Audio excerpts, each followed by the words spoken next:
myself and Rich Keefe from WEEI doing the show tonight, talking about this Bruins Columbus Blue Jackets Game 4 in Columbus. And Keefe, I guess we start with the controversial call. The puck hits the net, right? The puck hits the net on Columbus's first goal. Yeah. Bounces back to the ice. Everybody's just standing around trying to find the puck. Columbus finds the puck. They end up scoring on that play. And I just want to, before I get your take on it, here's what the NHL says. Right. For pucks that hit the spectator netting undetected by the on-ice officials, immediately shall mean the following. A, when the puck strikes the spectator netting and deflects directly into the goal off of any player. Yeah. When's that going to happen? When is the puck going to go off the net from above, come down? I'm not a geometry guy, Nick, but I feel like that's rare, but continue. Go ahead. Yeah. And then B, when the puck strikes the spectator netting and falls to the ice and is then directed into the goal by the player who retrieves the puck. In both of those scenarios, they must have definitive video evidence of the puck striking the netting in order to disallow the goal. So your thoughts when you saw it? Does it make any sense to you at all, Keith? It makes no sense to me at all. Now, in live time, I didn't realize it hit the net. I knew it went up in the air. You saw the players. I think it was McAvoy specifically kind of like looked like he was lost looking around. Then it went in, and all you needed to see was one replay to realize that something was up. And I'm certainly not the first person to say this because it's been all over Twitter and all over everywhere. But in the NHL, you can review an offsides from a week ago, but you can't review if a puck hits the net. Like I don't understand how like that directly affected a goal. It's not one of these ridiculous offsides replays. It would have taken 2 seconds to look at it, just like the other day when it was 2 seconds to see if it got past Bobrovsky and if it was during the play. This was so obvious. Nobody knew where it was. Like I hate blaming the refs. I hate doing all this stuff. But that should not have been a goal. It's like very clear it should not have been a goal. Huge missed call, couple of points as we start the third period. Rask has been unbelievable. Yes. The power play has been once again terrible. Wow. And wow. Columbus, Keith, has been very undisciplined. The Bruins have had tons of chances on the power play to get something going. And again, as we've seen it throughout the entire postseason, especially in this series, they can't get anything going. No, Columbus has had their best chances shorthanded tonight. I mean, Boone Jenner has been an absolute beast. They've had odd man rushes and just straight up breakaways. They had a freaking penalty shot off of being shorthanded. I mean, it was insane. They're better off. I mean, they were joking about it during the intermission, but it's almost like, we'll wave it off. We'll play 5-on-5. Like we're good. It's like reminiscent of when the Bruins won the Cup in 11 and they couldn't do anything on the power. I think they gave up more goals than they scored on the power play. It felt like that in the first two periods. It did, and we'll see if they can figure something out here. Puck management's been an issue, especially for Pasternak. Just some weird things happening, and here we go with the rush here. And a nice play by Carlo saves their ass because that was, again, he's their best player. A play where you let it up.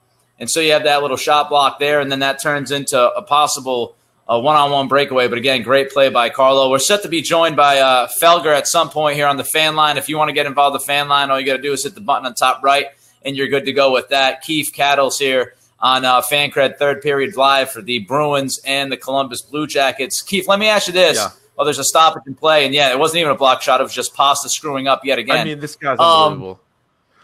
I think Columbus has been playing, some people might say, chippy. But I think it's been borderline dirty, if not dirty. That elbow on Backes was dirty to me. Some cheap cross checks away from the puck.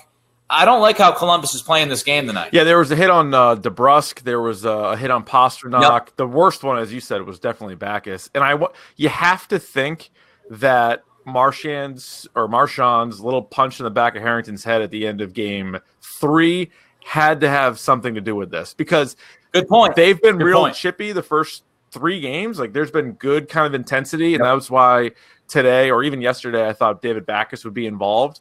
But the idea that they are kind of crossing that line, I agree with you. I think Columbus has played. I mean, they've been in the box a bunch, and they've actually gotten away with a bunch of calls as well. Yeah. Jeffrey says Marchand has been brutal. We should all agree on that. I mean, 3 penalties tonight off the top of my head. Kevin says, who would you rather play instead of Pasta? I thought it was very interesting. That last power play for Boston, You saw Cassidy take Pasta out and replace him with Krejci. We'll see if that continues. Let's go to the fan line. Nick in Connecticut. It's on the fan line joining Keefe and Cattles here on Third Period Live.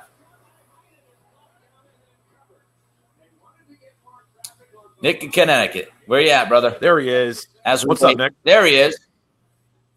Oh, what's going on, guys? What's up, buddy? So I'm actually not watching the game right now. I watched the first two. It seemed like Pasta kind of got his shit together after he got his bell rung. But after that one goal, he's done absolutely jack shit.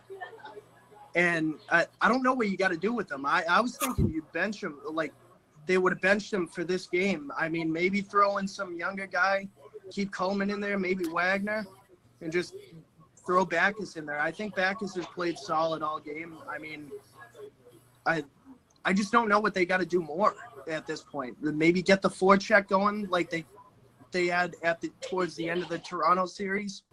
I mean, all right, Nick, I'll tell you what. Pastrnak has been a liability on the power play. like you can't. Yeah. Not just everywhere. No, you're right. I mean, but specifically overall, in this game on the power play, it's just been a disaster, and he's led to so many chances. But I wonder if his goal. Do you think that keeps him in the lineup the next game, Nick? Well, I think, and thanks for the call, Nick, in Connecticut. We got to move on from you, but we got Felger waiting for us. So when Felger calls, we'll go there. But let me just say this quickly. It's one of those things where Cassidy's probably feeling stuck in the middle. You know, he might feel that, hey, if I stick with Pastrnak here, we know what the guy can do if he gets right. But, you know, if he doesn't get right and he's playing like tonight after that first goal. Yeah. So, I mean, you got to kind of play with fire. And I bet you Cassidy's thinking, hey, if Pasta can play up to his level, then he can turn this thing around. But the more this goes and the more he looks like he just can't keep the puck on the stick, then that's an issue. Felger, what do you see, my man, so far in this game? Pastrnak can't be in this game. You can't play him in this game. You're not. It's the third fucking period of game 4. If you lose this game, you're done. You're up a goal. This is not the time to get Pasta right.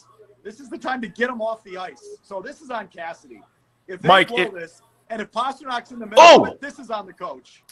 Mike, if they end up winning 2-1, and Pastrnak plays the way he's been playing, which is terrible, but he also has a goal, does that keep him in the lineup for the next game? Probably. I feel like I'm covering Claude Julien again, keeping his veterans in the game. It's unbelievable. Well, see, I mean, does Pastrnak have to go behind the bench and take off his pants and shit on Cassidy's face? For him to realize that he shouldn't be playing? Like, what more does he have to do? Well, all right, first of all, he needs to make. We're going to shit on Pastrnak.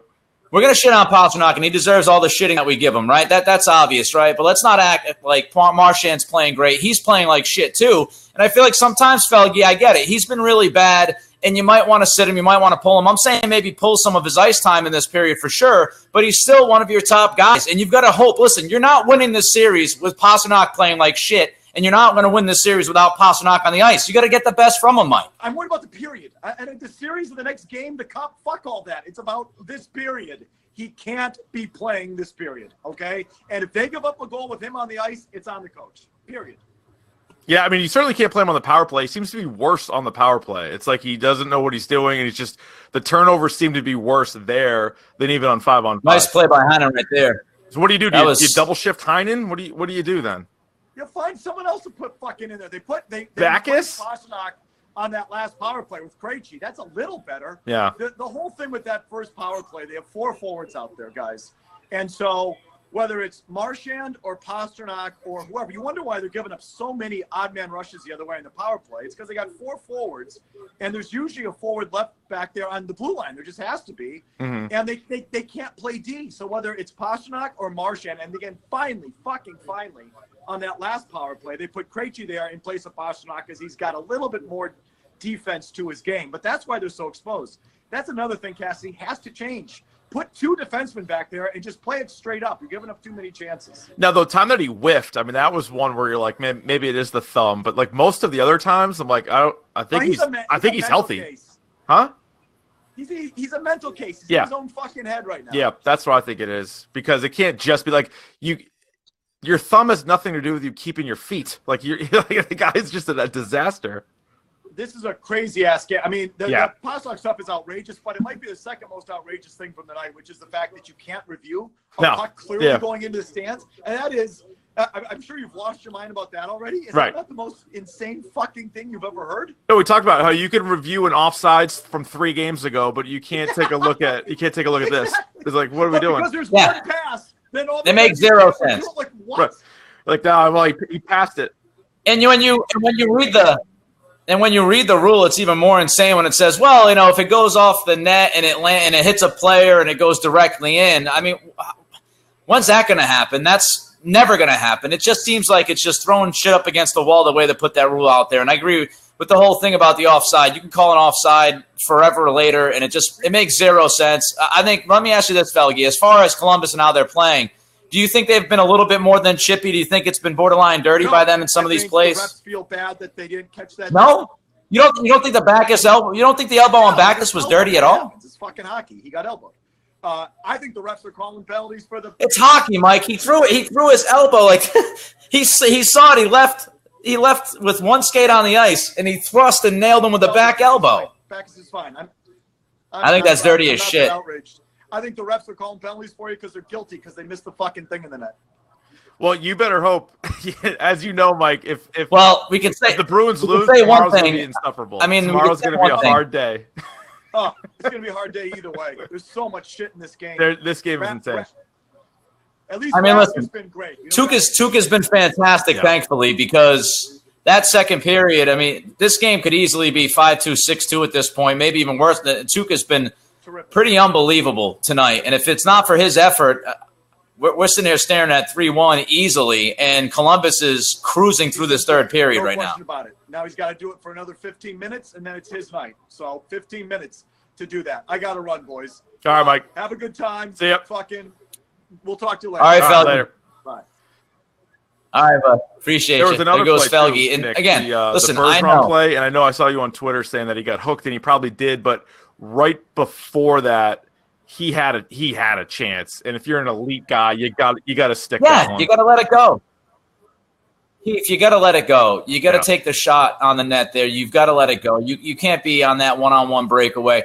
I just want to get back to the Pastrnak thing quickly. Listen, I understand. Trust me, I understand how awful he's been. I've watched every single game. I get it. He's been terrible. He's been turning the puck over a ton. I just think, if you're Cassidy, this is the postseason. You need your best guys to be playing their best. And if you ice Pasta, you got to think about, hey, do you lose him the rest of the series? There's kind of that fine line where if you sit his ass down, and I wouldn't necessarily disagree with it. I just think, it's a fine line because if you sit him, you might lose him for the rest of the series. And if you do that with Marchand playing the way he's playing, you have no chance. So you scale his ice time back. You play him a couple of shifts and see if you can get anything out of him. I don't think you ice him. Let's go to Andrew and Lowell. He's on the fan line. You're with Keefe and Cattles, third period live here on Fancred. What's up, Andrew? We'll get you dialed up in a second. Hey, boys. How you doing? What's up, man? So Marchand's going to play better. You guys had mentioned a few minutes ago with Pastrnak how it might be a mental case. I kind of disagree. So there's that play in the first period. There's that power play. He's got the puck, and it kind of flubs off the end of his stick. And then he goes and he tries to shoot the puck 3 or 4 seconds later. It almost seems like he's got something on that thumb and he can't feel his stick anymore.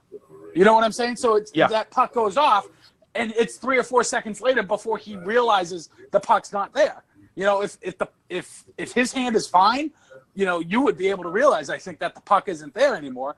And then him on the power play just not taking a fucking hit. Go out there and check the guy. Don't try and hit him with your stick. It is borderline bad. Well, I'm with you. I wouldn't be surprised if his thumb was bothering him, but that can't be the reason for his entire struggles. Like there's been times earlier in the series, maybe not in this game necessarily, where he's just having a hard time staying upright. And you're like, well, that's not your thumb, whereas like a fan shot or something like that, or some of these turnovers, like you might be onto something there, but I don't know. Everybody seems to say he's healthy, or at least as healthy as anybody is at this time. Maybe it's just a combination of everything because it just seems really, really bad. You're right. And You're not wrong. Here's the thing. Yeah. And thanks, Andrew and Lowell, for the fan line call. Thanks. Appreciate the time, buddy. when you look at this, it's Keith Cattle's Fancred, third period live, talking about the Bruins and the Blue Jackets here, game 4, must-win situation for the Bruins. Can't go down 3-1.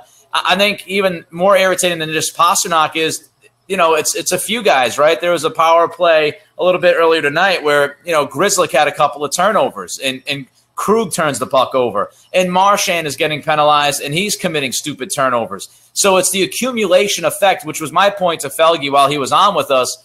If you ice Pastrnak, then I guess you just ice Marchand as well and just start icing everybody who hasn't been great, and you're not going to have a team out there. So at some point, you got to let your guys play and hope they turn it around. Sort of the last-ditch effort, because we've seen Pastrnak go from the first line to the second line to the third line to back up to the first line. Then maybe it's time to go. And now you see not even on the top power play, or at least at times giving him the quick hook on the top power play. So you're right. Marchand hasn't been good. Bergeron really hasn't been good. But I feel like Pastrnak, out of the three of them, has definitely been the worst. I would absolutely agree with that. And again, I would shave his ice time back big time. But I would play him a couple of shifts to see if he can get it going and get that feel so you can maybe hopefully count on him going into game 5. Steve weighs in and he says, I'd say if you lose Pasta for sitting him because he sucks, that's on Pasta. Grow up and be accountable. Steve, listen, in a perfect world, we would always love guys to be able to react perfectly and accordingly to our plan. All I'm telling you is ego is a hell of a thing. Pride is a hell of a thing. And sometimes when you ice a guy, when you sit a guy, no matter what sport it is, when you do that, sometimes they get a little hair across their ass and it makes them better. Sometimes they mentally check out for a couple of games. And when you're in a 7-game series walking into game 5, if Pasta does check out for a couple of games, now what do you have? So again, it's the balance. Cassidy sticking by him. I would do the same thing. I wouldn't play him nearly as much as he usually does. But let's see if, one play can turn this thing around. I thought it was going to happen in the first period. He made a great play early on in this game. He kept the puck alive. He took the hit. Rask with another save there. He takes the hit. He moves the puck up the ice. He comes back down, and he finishes with the goal. So, hopefully that would have got him going. It didn't, but maybe we get another play like that. Let's go to Jeff. He's in New York. He's on the fan line here, third period live. Fancred with Rich Keefe from I almost said from 98.5 from WEEI, and Nick Cattles from ESPN Radio. What's up, man? Let's see what Jeff has to say. What's up, Jeff? WEEI is good enough for me. Can you guys hear me all right? Yes. All right, because I can barely hear Felger. Look, I think the lineups I think the inconsistency in the lineup has been a real problem. I mean, you've had Heinen on the top line, but he hasn't done anything. I think he stopped his baby shit out there. And I think the inconsistency in the lineup is real bad. They haven't really done much. The top line has been missing. They showed up tonight, but it's uncomfortable. I mean, I know they got the lead right now. I hope they can hear it. I hope they can keep it. But what can you say? They really haven't been dominant for any particular stretch in this entire series. No, you're right. And I think, Coyle and Johansson was the most reliable line you had. And then last game, you kind of gave him Pastrnak and it kind of screwed him up. I think you put him on with Krejci and DeBrus the game before, kind of screwed those guys up. And so, again, not to scapegoat Pastrnak completely, but the jumbling of the lines, I think if you're Cassidy, you're damned if you do, damned if you don't, because if you just keep doing the same thing and you're struggling, you're like, well, why is this guy waiting forever? But then if he jumbles it up and it doesn't work, you're like, well, how are they supposed to get anything going? So I honestly, going into each game, I haven't minded the lineups. I thought, all right, get Backus in for today. Do something, get these guys in. But I do want to mention Jeff. He sent us a comment. He's calling for a Corrali game winner. Says this is a perfect kind of game where you get the Corrali game winner. Right now, this is a good little shift right now. And there it is, baby, Corrali. I'm on a massive delay. I haven't even seen it right now. I'm watching on YouTube. Was that you, Jeff? Dude, seriously, I'm like... No, I'm saying, were you the same Jeff? I mean, we could have multiple Jeffs. You're the one that called the Corrali game winner? See, I called this fucking thing. You're kidding me, really? I'm on a huge delay. I'm watching on... Cheers to you, my man. Dude, cheers to you, my man. And I'll say this. We've been talking about a lot of things here during this period.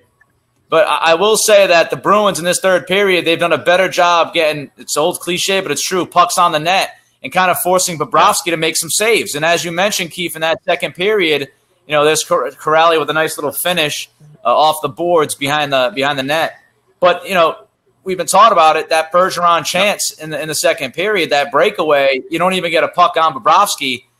I think the Bruins have done a much better job of doing that in this period. Have. They've made him work. They've made him a little bit more uncomfortable.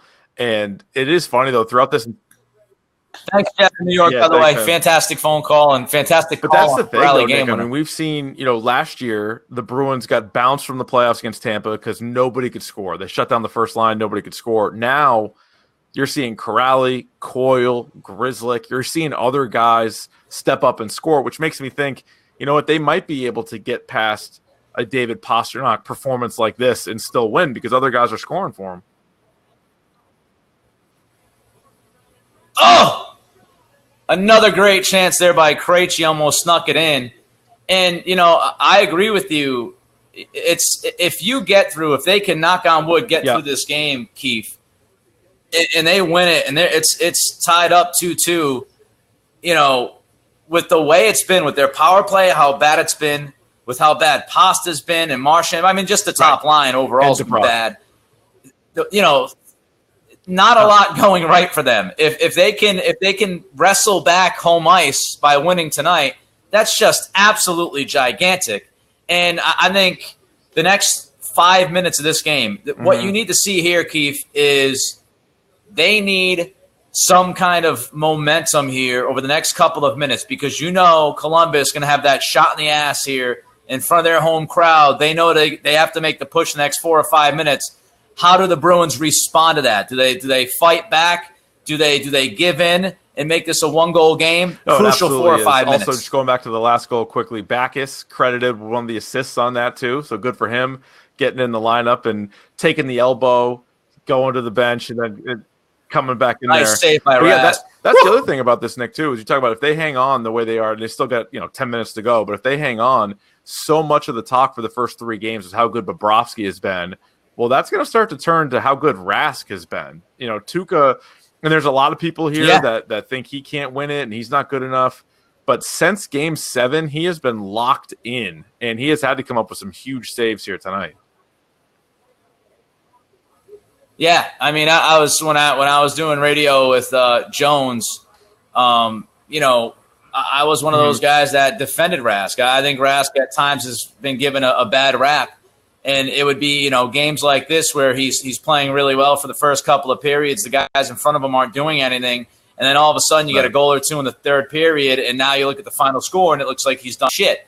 Tonight he literally has kept them in this game and allowed them to build this 2-goal lead. There's no denying that. I mean, even Felger, who is, part of the Tuukka Rask hate crew, has to give it to Tuukka in the way he's playing tonight. And, if that continues, you're right, Keith. I mean, all the talk has been about Bobrovsky, but Rask has been there with them for the most part. Earlier in the game, it was they were on the power play. Then the next thing you know, they're giving up a shorthanded chance, which leads to a penalty shot, and he saves that. Now, I know it was Boone Jenner, and it wasn't, Duchesne or Panarin, but still, he comes up with that save. Now, if he allows a penalty shot goal like he did in the first round, you're not going to give him too much crap, but you're like, all right, the elite goalie makes that save, swings the momentum back in your favor, and that's what he did in this one. Right. He did.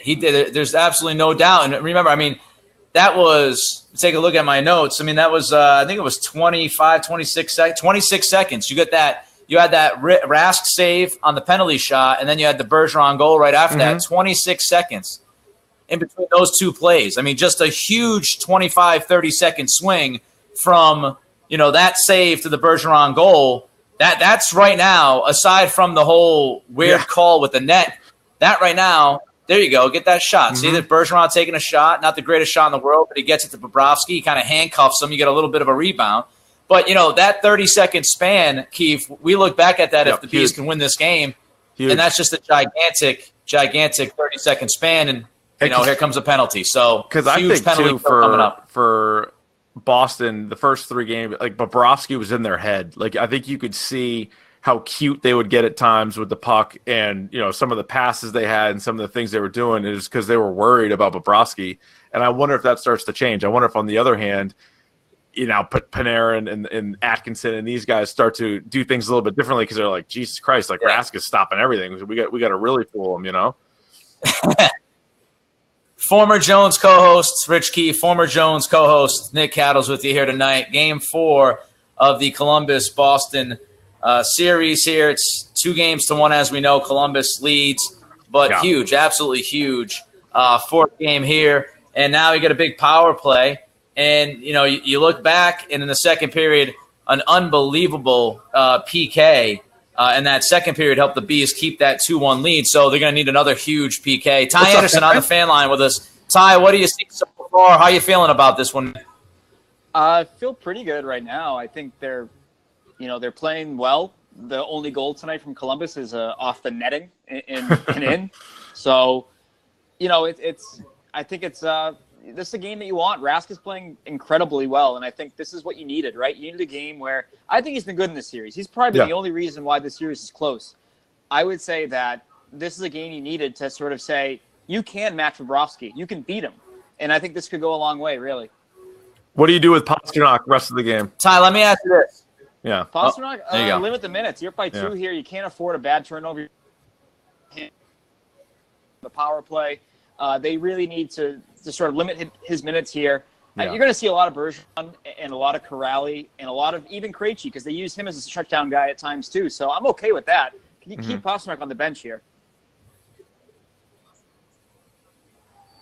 Ty, got to get your thoughts on the controversial call in the first period. Everybody's going to be talking about it tomorrow, obviously. Puck hits the net. Play doesn't stop. It's not reviewable. Columbus somehow gets the goal out of it.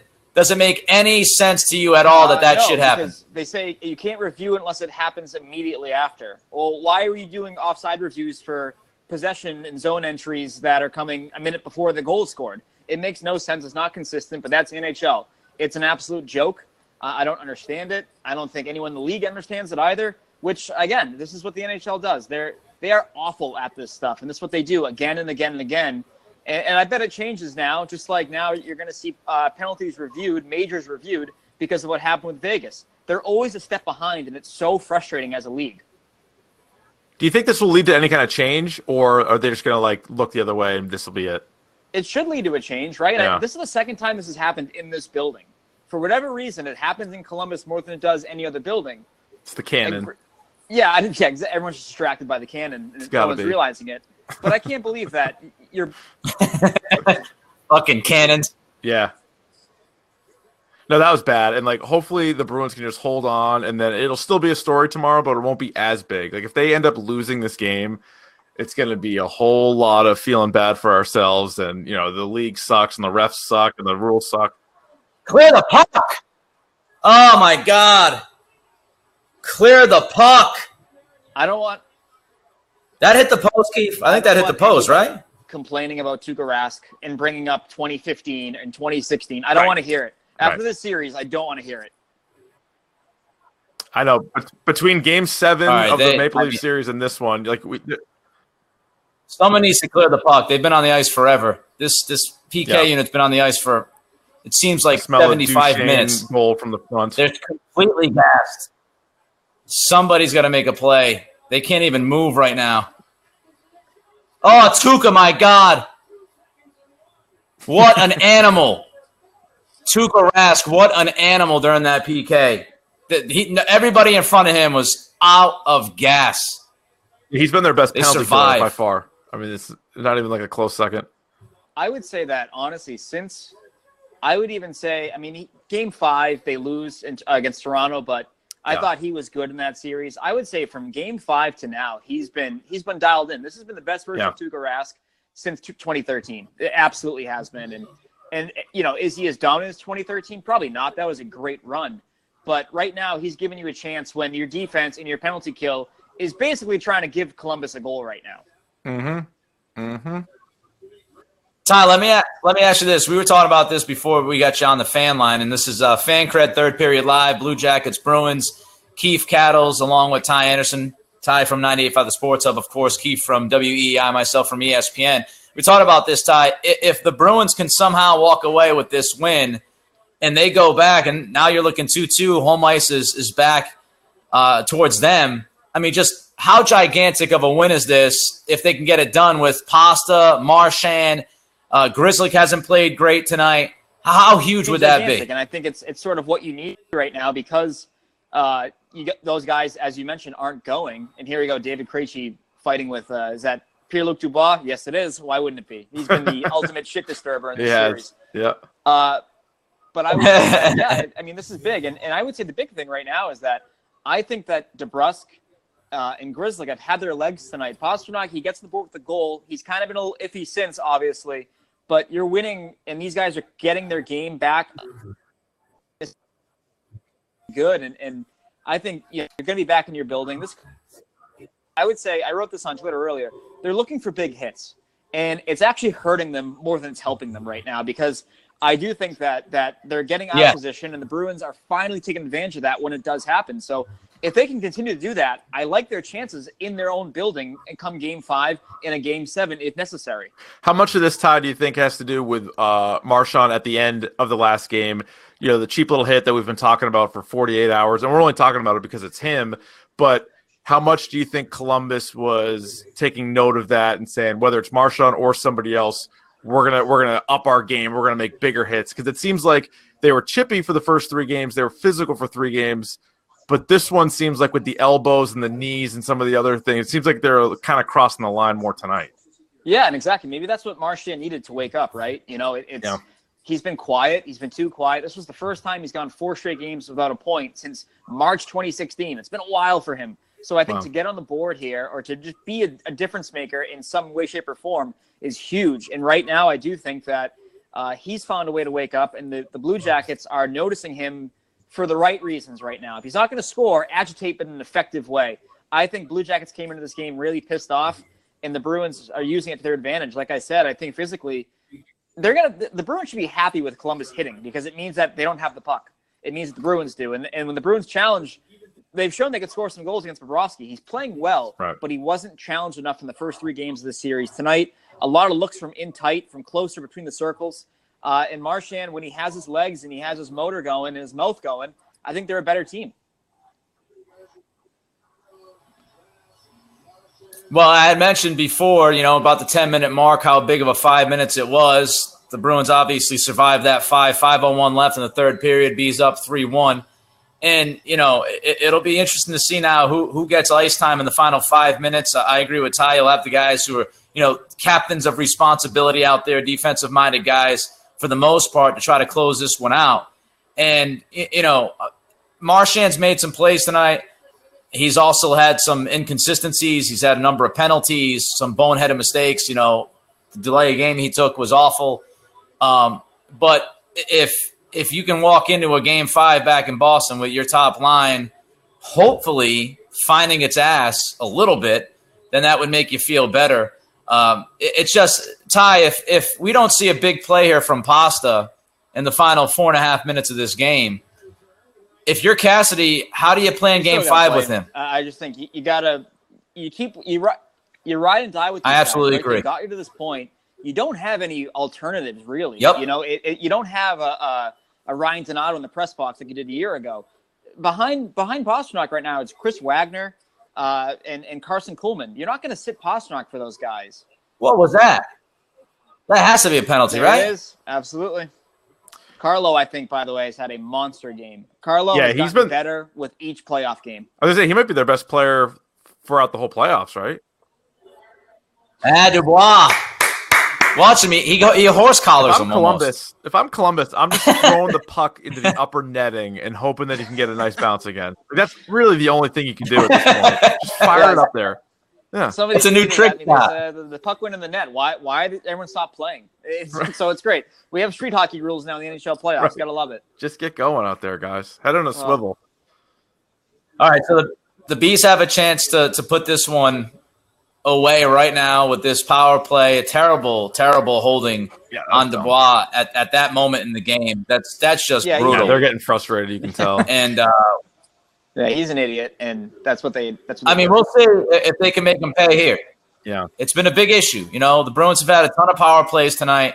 They haven't really made Columbus pay, even though they're still winning 3-1 in this one. Columbus's best chance of scoring. They've had shorthanded. They're going to get a breakaway, and then they're going to get something going here. So do you see what the Bruins did here, though? They started their second unit instead of their first unit, which they haven't done that tonight, I don't think. This is the first time starting with the second unit. So Smart. Granted, they just took a shift. Maybe they're a little tired, but still, they're trusting their second unit right now because the first unit has been killing them. Yeah. Oh, my God. And it's just more of the same. Jesus, McAvoy almost just gave the puck up. All right, guys, I actually have to go. Sorry, little deadline here. But hopefully they pull this out, and we're talking come Game 6. Sounds good. All right. Later. Anytime. Absolutely. Take care. Thanks, Ty. Appreciate it, man. There goes Ty Anderson, 98.5 The Sports Hub, one of the best in the city of Boston, breaking down the Bruins. And there's that chance you were talking about, Keefe. Thankfully, Rask was again up to the task. And, just some zone time here. I mean, it's truly unbelievable that they don't hold the puck longer than 5 seconds in their own end on a power play. It's brutal. Get some cycle going. There we go. Get some pucks to the net and see if you can score something in traffic. You get it. Even something simple like this. Right. This 25 seconds seems like they're getting their power play together. That's how bad it's been through the postseason, especially in this series. And there it is, baby. Mm-hmm. I mean, it's cliche. We say it all the time, but it's so true. It's just you get a puck off of Bobrovsky. Ron's right there in front. He's able to tuck it in. We're looking at a 2-2 series. This one heading back to Boston. I mean, this is just a giant win. There's Pasta, rips it off the one-timer, rebound. Bergeron, like I said, tucks it in. And now, that's why. I wish my man Felger was on the fan line so I could rip his ass a new one. That's why you got to keep rolling those guys out there and hope that they can gain some momentum. And it's not a miraculous play by Pasta, but it's something. It's a positive, and he helps. He helps the game clinching goal right there on that power play. And now you hope he feels better about himself when he's on that plane. And you get something out of him in Game 5. The first 3 games was how bad the Bruins were on the power play and how good Columbus was. I mean, it was 3 games all decided by a goal. You had 2 overtime games. So it was close, but the way the playoffs are, you're down 2-1. You feel like, holy shit, you got to make changes. You got to do all this stuff. But they were right there, and they just needed to break through on the power play. And still, I can't imagine Cassidy's going to be thrilled based on the chances that they've given up on the power play. But at least they scored 2 power play goals. Pasternak got on the score sheet. Bergeron got a couple of goals. So they got to be feeling better. And, again, the goalie change. Not that Bobrovsky's been bad, but they broke through on him. They were able to beat him. And then Tuukka's been so nails. Like, that is as big of a development as anything in this series. Absolutely agree with you. Wesley asked the question. I think it's a fair question to ask at this point. As they keep firing pucks at Bobrovsky, keep firing at him.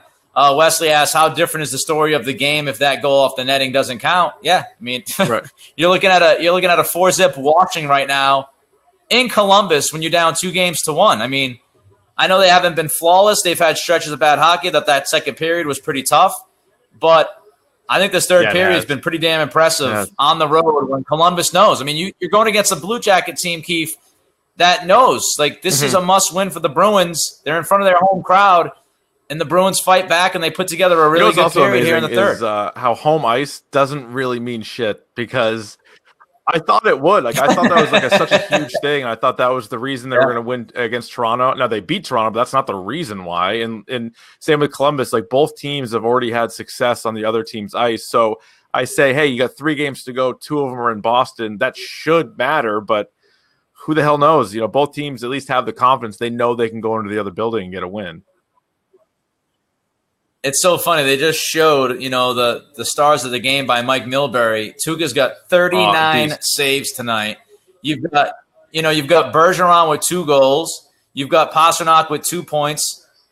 And, you look at those final stats, unless something happens here, and you would feel pretty good about it, So the Pasta, again, he's got to take better care of the puck, and he's got to make sure that, especially on the power play, you can't afford those easy giveaways. He had 2 or 3 of them tonight.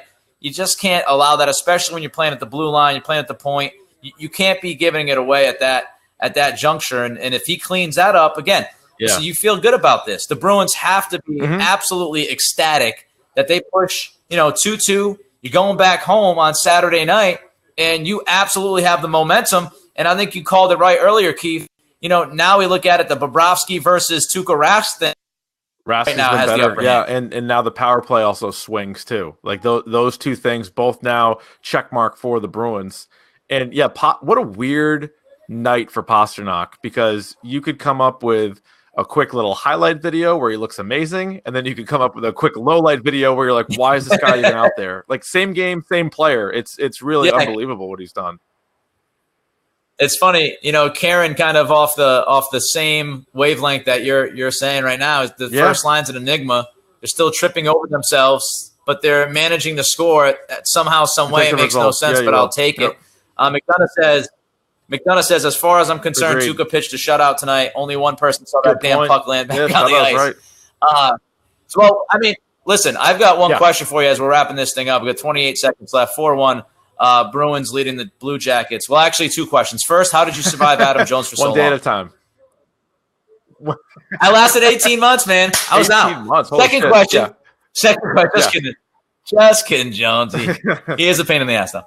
Second question. All right, now that it's 2-2, you're going back to Boston. You got to take the Bruins in the series now. I said Bruins in, what did I say at the beginning? Maybe 6. So I'll up it to 7. I think Columbus is. I didn't give them enough credit. I know they beat Tampa, which was impressive, but I just, looking at the two teams, I thought Boston was better. It's been a fun, tough series. So I'll say Bruins in 7. What about you? Yeah, I listen. The way this series has been, it's tough for me to say that the Bruins win the next 2 and close it out in 6, especially with 6 being in Columbus. So I'd probably lean towards Bruins in 7 as well. But it is going to be fascinating to watch. How does this Columbus team respond on the road after losing this game? It's going to be fascinating to see how they handle that because, you could see it either way. You could see Columbus come out and have the urgency or, tail tucked between the legs a little bit as Marchand's ready to fight somebody. Or the tail tucked between the legs and Bobrovsky handcuffed and we were talking after game 3 about how many posts the Bruins hit. Well, Columbus can say that today. They were hitting posts too. So it's like, one of those things where they were, a couple inches away and you get yourself a different game. Charles says Backus has to stay in the lineup, right? Yeah, I would lineup. Absolutely, yes. I think. I agree. So he's Rich Keefe, WEI. You can listen to him tomorrow. If you feel like listening to me tomorrow, I'm not going to be talking Bruins. 10 a.m. We will be talking Bruins. That's a promise. That's Keith. I'm Cattles. Third period live on Fancred. Thanks for joining us. The story is obvious, folks. Now 2-2. Game 5 in Boston Saturday night. Rask was unbelievable.